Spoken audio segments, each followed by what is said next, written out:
We welcome you all to the south end zone of Kyle Field inside Studio 12. It's another Yell and Review with our Director of Athletics, Ross Bjork. I'm Will Johnson. We have Ross with us, Andrew Monaco here as well, and it feels like it's been a while. I'm sure everybody had a good Christmas, rang in the new year. Here we are in late January, and basketballs are rolling along, and a lot of spring sports have either cranked up or they're getting ready to at this point. It goes by fast. You know, I think my tweet was something like, it's been a minute since we yelled and reviewed. So I guess we'll yell and review today. Yeah, so we'll do it. We'll do it. I think it's appropriate to ring in the new year, 2023. Yeah. It's hard to say those words, but yes, it is. Here we are, almost a month into January. Yeah. Goes like we said, goes by fast. And we've got plenty here. We do. Now, that's great. Some of it's on the same topic in dealing with Kyle Field, and we'll get to one of those. It was a popular. I thank you. I dropped the pencil. Thanks for picking me up there. But one of them we'll save to the end because it was a popular topic. At this point, there's a couple of Kyle Field questions we'll get to right here at the beginning of this session. But as you know, you can always submit a question to Ross at the official website of Texas A&M Athletics. You can go to 12thman.com/askross for any future Yell and Review. Most of you know that. But like I said, we've been away for a couple months, so let's hit that again before we get going. And we know some people are watching live, yes, we do. Too. Yeah. Yes, we do. Right? Yeah. Yep. Got a few people watching. Can always We've seen ask some on of the Facebook. names. So we'll monitor your tweets afterwards or during the show. See if we say anything that's newsworthy. Yeah. You know, Christmas is over, but the Yell and Review keeps on giving on it because you'll see it on social media after. Right. This is going to be Studio 12, our radio show tomorrow. Right. You'll hear it again if you miss it today. And then we'll put out our monthly email from my office that we do now call the Yell and Review, and so we'll have some narrative form, but we'll also attach a recording of this as well. So just trying to communicate, spread the word about A&M athletics. And, you know, I think it's perfect to lead into our first question that way because I think when the name changed to Yell and Review and you went to this platform, one of the first things that appeared on there was your using of the first time, a little preview of the walk-in, walk-out technology that was at Kyle Field this year. And Amazon, that's our first question today in dealing with that. Nolan Moore's become a pretty good friend of this program. He has. He's a student, class of 22, from Orange, Texas, and he fires away with our first question today.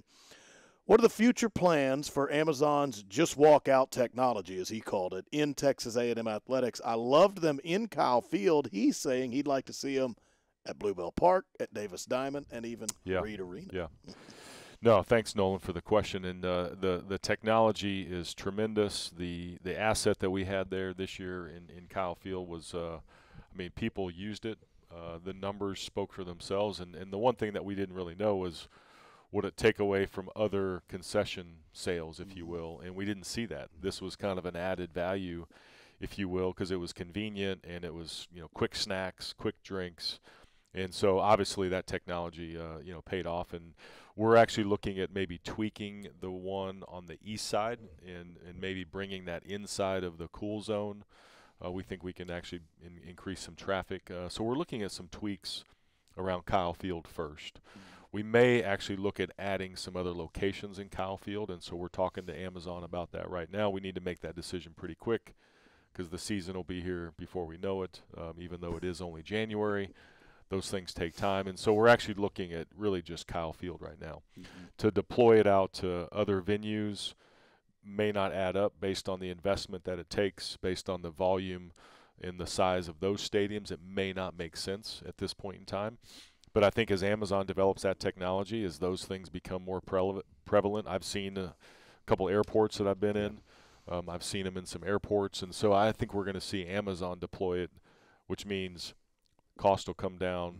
We can then deploy it in more venues. But right now we're gonna focus on Kyle Field. But it's a great question and something that is an evolving, conversation about technology, convenience, ease of access, fan experience, all of those things we constantly talk about. Bigger pictures is part of why Amazon has chosen this Bryan College Station area for some other things, and is this things that other schools look at you and the drones, right? There's drone delivery here in Bryan College Station. Actually, Amazon is on our campus this week to talk about some data and how we, again, engage with our fans. And we know that people are watching us, right? And they watch our habits and things like that. And so how do we learn from any sort of data in engaging with? So Amazon, we're working with them on several levels, not just the walk-in, walk-out technology. So great That's point. Cool. Yep.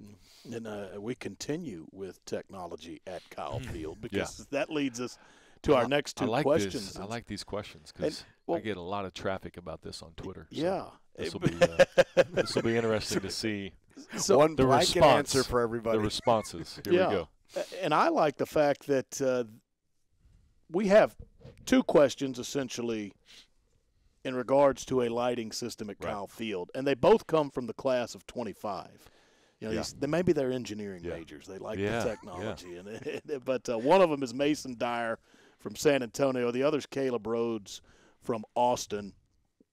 And we've seen it. You go to Carolina, you go to Auburn, you go to Alabama, and the light show is going during breaks and timeouts. And Mason and Caleb both ask about that possible addition to Kyle Field.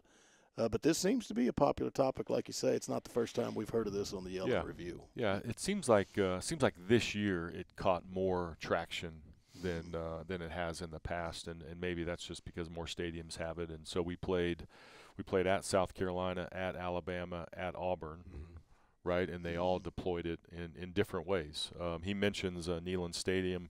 Obviously, we played there in COVID, but they didn't have it as a day game. We'll see what time that game is this year to see if they are able to use those during a night game or not. It seems like Tennessee did not use it as much in-game. They used it more, pre-game.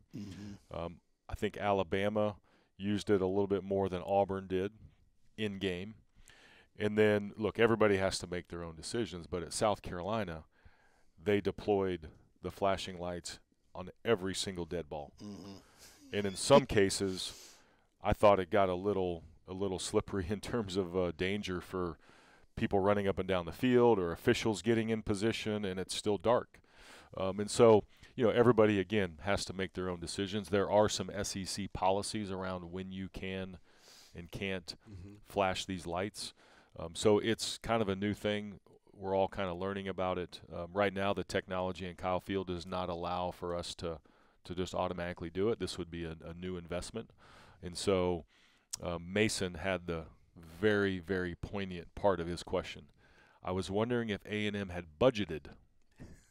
So that's a key word, right? And so typically something like this comes up. It comes down to, is it the right fit?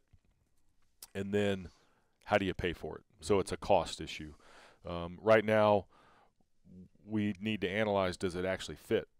Does it fit Kyle Field? What does it bring to the atmosphere? Do we need it? Frankly, I've heard from people that say, don't ever do it. And then I hear from people that say, hey, why don't we do this? Like Mason and Caleb. So is it somewhere in the middle? Right. Could you have something and it's more of a balance? Could you do some things to your current lights to add some, shutters and other technology that allows you to have some feature? So we're studying it. We're looking at it.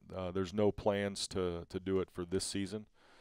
We know that we'll have some technology upgrades that we'll have to look at over the next couple years because Kyle Field will be approaching 10 years since it was redeveloped.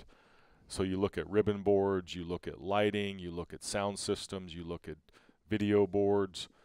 Those things all have a lifespan. And so there's going to be some technology redevelopment that we have to look at anyway. And so how does that fit into SEC expansion? How does that fit into ticket pricing? How does that fit into concessions? How does that fit into technology? You've really got to lump all of this in one conversation. So the key word is budgeted, means there's a cost to it. It'd be a new technology, so it'd be an upgrade. But we have other things that we also have to do over the next couple years due to lifespan that will be part of this equation. So it's kind of one of those things, to each its own, right? Yeah. One stadium really uses it to the maximum. Other stadiums kind of ease into it. Here at Kyle Field, I think you could argue that we have one of the best atmospheres, bar none. And we don't have lights right now. And it's mainly because of Mason and Caleb, right? They're part of the 12th man. Mm-hmm. No one else has that. No one Right. else has 38,000 students standing. And so I think we have a unique and a very special atmosphere that we need to make sure we value. And then how do you add other elements that may fit? And so those are the things you all look at. Absolutely. And plenty of facilities questions in general came in for this Yellen review, and quite a few of them. So not saying we've got to go rapid fire here, but we'll hit them. We'll hit these facility questions. First comes from John, class of 02, down in League City, Texas, south of Houston. And he's asking, now that West Campus has a performance center and as well new amenities, are there plans to build a turfed indoor facility that can be utilized by track and field and soccer for warm-ups during track meets and for soccer during inclement weather? Yeah, great question, and John must be part of our master plan discussions in our meetings because we look at the whole West Campus footprint, and it's been obviously redeveloped over the last couple of years between like he said, the Performance Center, West Campus Player Development Center, new softball, Davis Diamond and Cushing Stadium for our track, and now we're building a new indoor track that is under construction right now. We have softball on the agenda, and I think that's the next question is about softball. So we'll wait on that. So we know we need to do something around our soccer program. Excuse me, I said soccer program, and then really the question related to this, as far as an indoor turf facility, what do we do with the corner where the old softball stadium is? One, it's not very aesthetically pleasing, so we need to clean up that corner anyway. Obviously, we're not utilizing the old softball stadium. We are utilizing some buildings around there, so we do need a little more time to get through some of that transition. But that's the area that we want to look at is there a multi-purpose complex that we can put on that corner? Is it covered? Is it enclosed? Is it a turf field? Is it natural grass? Is it a hybrid? What does it include? Is it a soccer layout? Is it track running lanes? Is it a baseball infield? Is it sprint lanes for our string? There's a lot of things that you could do on that corner. So that's the corner that we want to look at for any sort of warm-up space that may be ancillary to what we already have. There's going to be warm-up lanes inside the new indoor. We actually are building more outdoor training areas, throws areas, sprint lanes that are separate from the regular track. And then we're going to have the brand new Cushing Stadium track as a warm-up space for indoor. So there's a lot of warm-up space around our new indoor track. But we do have some future ideas on that corner, and we want to try to do it for all sports, not just track, but I think that can be really a multi-purpose place for all of our sports to use. And then maybe on football game day, is it a tailgating area? Could you have a music venue in there, and it's an entertainment space, and people could rent it out? And I mean, there's lots of uses for that corner because it's such a high traffic area. Not only our sports, but also game day. Could you do something pregame baseball? Right. In that spot. I mean, there's so many things that corner could be utilized for that we're investigating. And again, it goes down to what we just talked about: money. Have you budgeted that? Money and time, and we need those things on our side as much as possible. So, lots of planning, but we know it's a need for that corner, and we know that the warm-up spaces will evolve around indoor track, and so that's part of the equation. Yeah, you raised some eyebrows with the thought of a pregame area, tailgate, baseball, football. Yeah, it's an opportunity. It's a great location, right? And so how do you maybe it's in the heart of the athletics footprint from Kyle Field over to West Campus. That's right. It could be a really cool space. So.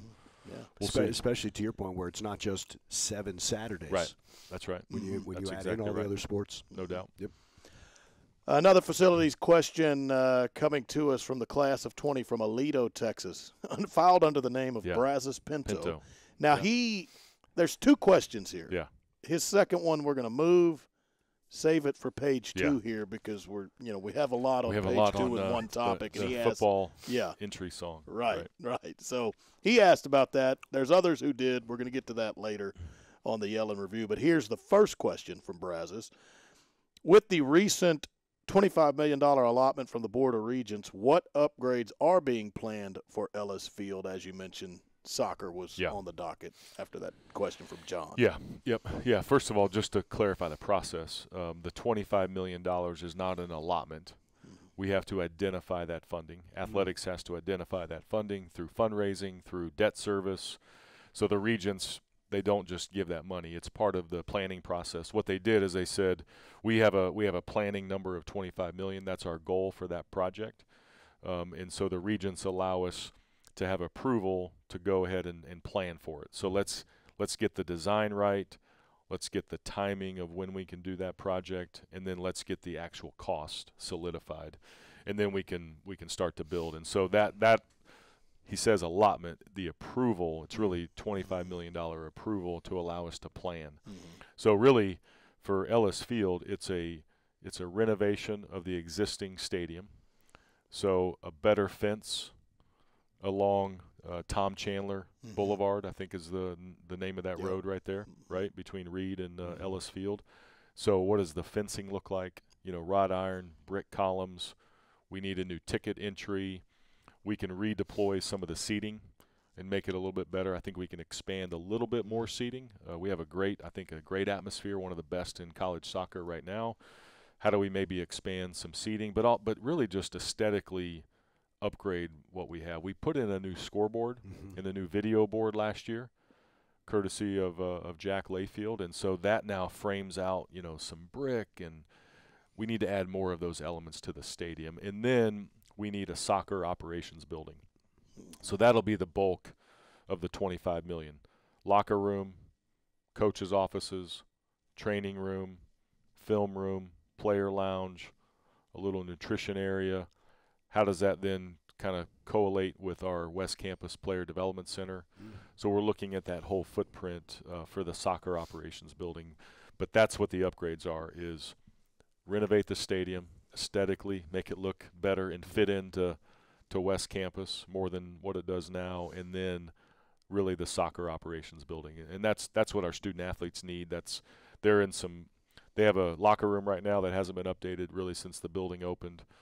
Because of the indoor track, we have some temporary facilities that they're in right now that we have to make permanent. So that's a big priority for us to get this project off the ground. And I hope that we can actually have some things completed by the fall of 24 for Ellis Field and soccer operations building. So we're moving along. All right. And we'll move along with the facilities questions because, like I said, there's plenty of them. This one comes from Matthew White, class of 15 in Cyprus. Are there any plans to renovate Reed Arena or build a new basketball facility? Boy, we've talked about this. Yeah, this has been on the docket. I've been here 3.5 years, and I think I've talked about this probably once a month in some sort of setting, right? It might have been a one-on-one conversation. It might have been what we used to do, the town hall meetings. Now we call it Yell and Review. It might be an interview with local media. We need to do something at Reed Arena at some point in time. Or, again, still have to answer that question, or do you build a new one? I mean, that question is still on the table. And so there's a lot to it. I sit there at games, and I dream, and I wonder, and, I walk back to different parts of Reed Arena, and there's different storage areas that still kind of have some dirt that was left when the building was opened. Could you excavate that dirt out and build, some premium spaces and more fan amenities? And, I think Reed has some good bones to it. And so we have some concepts. We have some ideas around what redeveloped Reed Arena could look like. The advantage that we have now is we have the Cox McFerrin Center, which is connected to Reed Arena. That's where our basketball operations are housed, offices, practice gyms, locker rooms, training room for both men's and women's. The adjacency of Reed Arena is a big advantage. I mean, you're in that building, especially this time of year, just about every day, right? We know on game day, we know practices. The adjacency is really, really advantageous. And so if you build a new arena, do you lose that? You know, so those are all the questions that are really being analyzed, and it's the same thing. How do you pay for it? Yeah. How do you build it, right? Because you can't really vacate. We don't have another place to play. So if you renovate Reed, how do you time it where you do it in some off seasons? That building is used 365 days a year, not just for basketball and volleyball, right? You have commencement in there. We have a great partnership with Breakaway, right? They're in there every Tuesday night. I mean, that building is used, and so, you know, shutting it down for an extended period of time comes with a lot of, you know, complications. So all of those things, again, it's a priority. We just have to continue to analyze it, and it's really going to come down to the timing and then the financing of either which way you go. So, yes, are there plans and ideas? Yes. Do we have a time frame or the funding identified? No. That's going to take just more work as we go through. And people have to remember, right now we're under construction for $235 million of construction right now that's underway. Cranes, steel, concrete, academic center, suites, indoor football, indoor track. I mean, there's a lot happening right now. So we got to get this phase right situated in a good spot. You know, funding wise, our 12th Man Foundation has done a great job fundraising, right, to then launch into soccer. And no one's mentioned Bluebell Park yet, but that's on the agenda as well. And then I mentioned this complex that may be a possibility right at the corner of Tom Chandler and Olson. And then you go to Reed and figure out what that is. So, I mean, you're talking, you know, over $500 million worth potentially of facilities if you added in a Reed Arena project. Yeah. And we've got to be able to handle that. We've got to be able to plan for it. We've got to get approvals at all kinds of different stages within our university structure. So it's not just, hey, we're breaking ground on Reed Arena, you know, next month. There's a lot to it that continues to be studied. Yeah, that construction. I mean, we were talking about it with our producer Matt Simon before the show. Literally one story above us right now. The South End Zone Suites. I mean, we had to move out of here for a couple days, right, because they were doing some construction up top, and so it's constant, but that's good. That's progress. So certainly is. We've gotten this on facilities. Had a list here, facilities, and this will be the final one before we move on to the major topic of the day, it seems. But we've gotten this one before, but perhaps an update or a reiteration of the answer here. Mark Puska from New Braunfels, class of '85. He's out there toward the hill country, so he may have an affection for Johnny Manziel because Johnny's from Kerrville. Right. So that's right. We get this again, but it's been a while since it's been asked. When will we see a statue of Johnny at Kyle Field? Right now, fortunately, he does not meet the criteria. Fortunately, because the criteria is you have to be deceased. Yeah. That's a university criteria, and so look, we want obviously Johnny to be around a long time, and so, you know, statues, that's a university decision. That's not just an athletic decision. We want to continue to engage with Johnny. He got inducted into our Athletic Hall of Fame last September and gave one of the best speeches that I've heard at one of those induction ceremonies about the meaning of being an Aggie. He was our SEC legend this past year, being the 10th year that he won the Heisman. So we want to do more to engage with Johnny. So I think there's some more meaningful things that we can do. Someday, the statue piece, there may be a change in policy.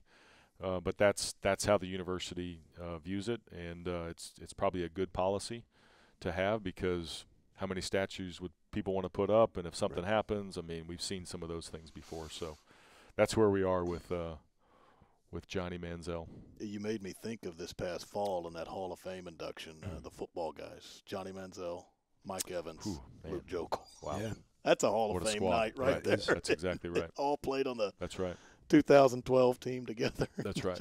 What a year it was. No doubt. And so now we can go ahead and get to the topic of the day. A total of 4 questions came in related to this on this one. So yeah.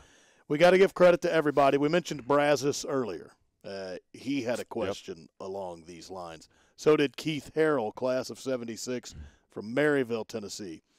Joey Blum, class of 99 from Katy. And then Justin B., class of 19 from Houston. All had questions about the new football entrance. As we know, it changed late last year due to some circumstances.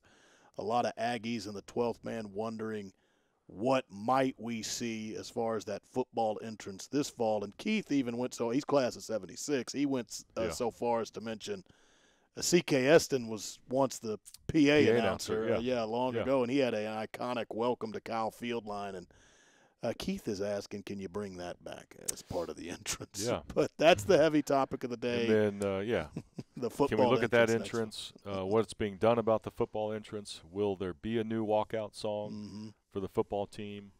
So I guess yes, and yes. I actually, if you Google the C.K. Eston welcome to Kyle Field, there's a clip that comes up, and it's actually kind of a montage of some other video. It's not, I don't think it's the actual game where he said it, but it's sort of voiced over. So it's actually a cool thing to look up. I looked it up last night. I'm surprised you didn't look it up. I've seen it before. Okay, you've seen it before. And it's sort of a booming, sort of kind of from the I guess chamber, if you will, of Kyle Field somewhere, where it's got this booming welcome to Kyle Field and home of the fighting Texas Aggies, so it's a really cool thing. I know we do, we have E. King Gill, right, and General Rudder. We have some voiceover. I think it's General Rudder doing some voiceover with our intro right now. So we've done some historical things like that. As far as the entry song, so this week we should be getting, so it's a process. We should be getting survey information back from the SEC. We do a end of the season fan survey. So every program in the SEC gets this survey. Their fans get it. Students get it. So there's going to be obviously some feedback from that survey around our entrance song. So we want to review that. We have a whole team that's actually meeting this week to review the 22 season. Hey, what went well?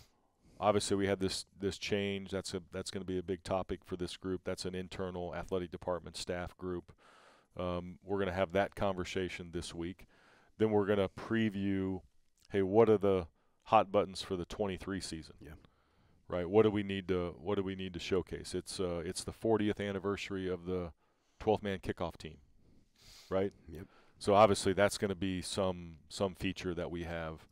So there's going to be some other cool things like that. 1998 Big 12 champions, right? 25th year since that team won a big.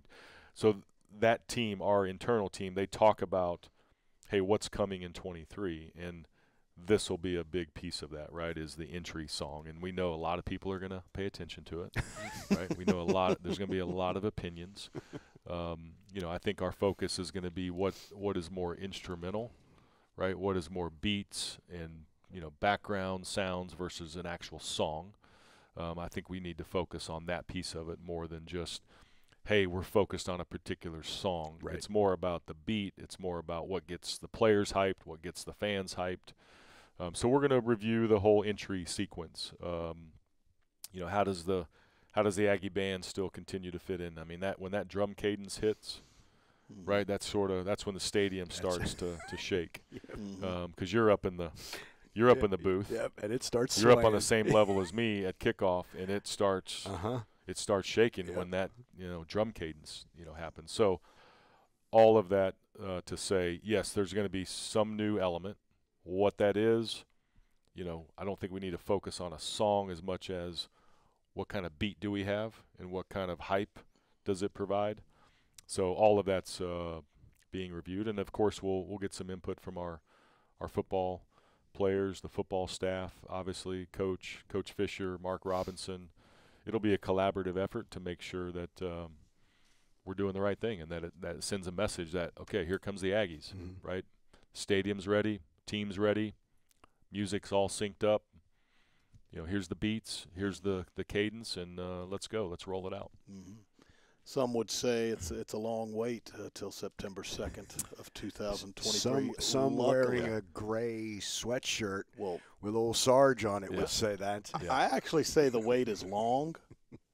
late in the summer when it's 105 right. degrees and our athletic season is over. That's when it gets just slower and slower to me. But luckily we have plenty to occupy you for a while now. And we're about to get close to that time that I say is so fantastic over there on the West Campus, because you're getting to mid-February to the end of March. You can have baseball. You can have softball. You can have men's and women's basketball at home. You can have men's and women's tennis over at the Mitchell Center, 2 great teams over there.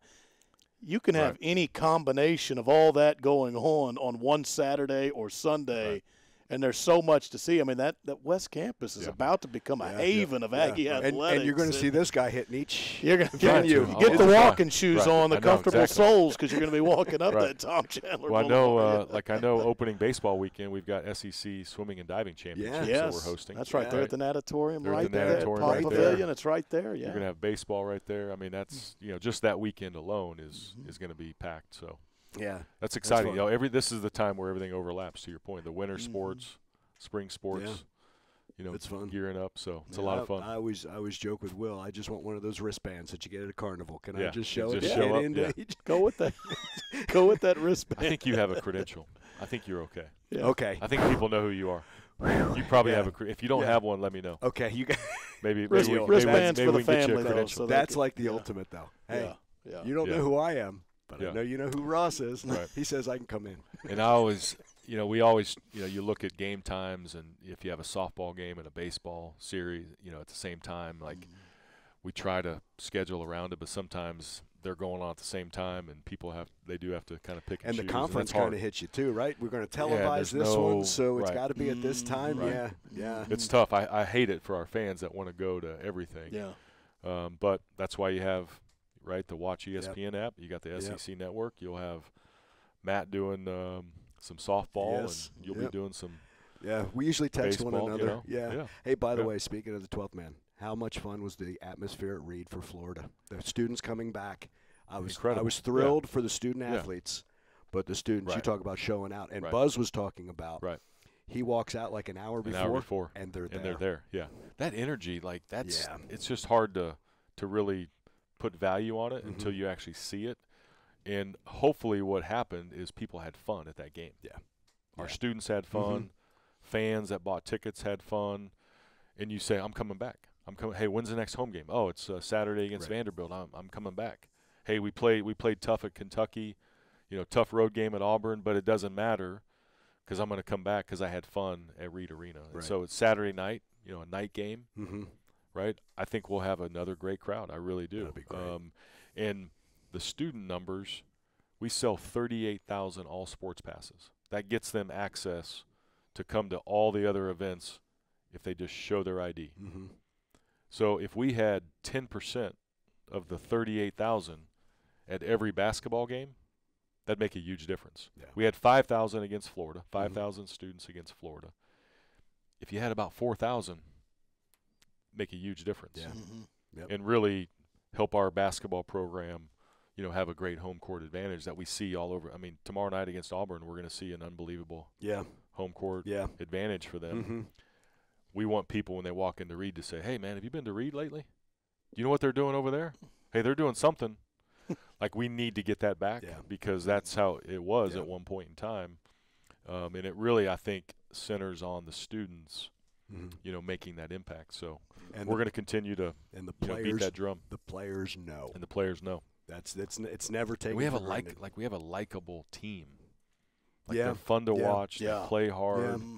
The personalities are there. Yeah, that's right. And I say that for Joni and the women as well. Same I think it plays right into the 12th same man. Thing. Absolutely. The diving on the floor, it's always there. You're not going to get cheated. That's for sure. Right. Okay. So, great guys, point. Thank you. Check marks everywhere on both pages. Okay. That means we've covered it all. Okay. Until February. That's right. Until February. There'll be something new. We'll be able to talk about, baseball and softball. Yes, that's right. It'll be going. Tennis will be in full swing. Yes. All right. As always, thanks for the time. Yep. Thanks you all. Ross. All right. Gig 'em. Thank you. For Ross Bjork, Andrew Monaco, I'm Will Johnson. That's another Yellen review for January. We'll get word to you soon on when our February session will take place. From the south end zone of Kyle Field, so long, everybody.